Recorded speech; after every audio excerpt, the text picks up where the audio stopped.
before a competition, I'll be thinking of a theme. I speak with Ava about what she wants to do because I want to include her in the decision process, and also Jeannie. So I try and do a sketch of what I want to do. With this one, it actually challenged my sewing skills because with the Mehura, it's almost like a gown, an evening gown ensemble. So with her costume, I wanted something light and flowy, something that moves really well, especially when she spins, something very elegant. So we went with the color white, and white with tapa and nature, which was green.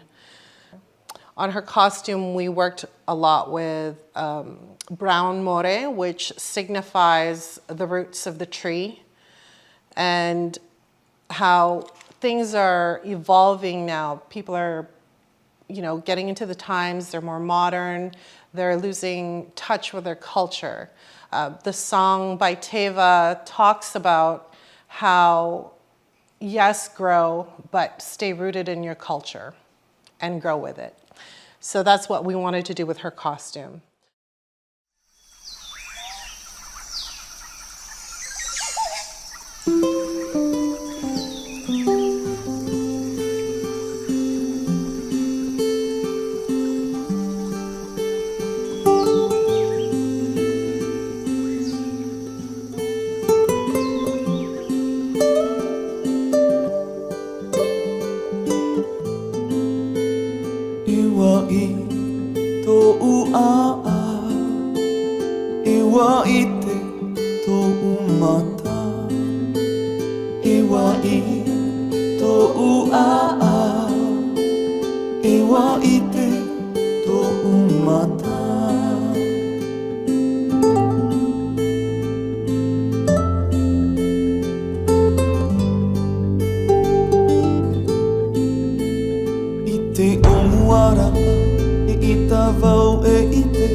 Atu hi ai te whenua ai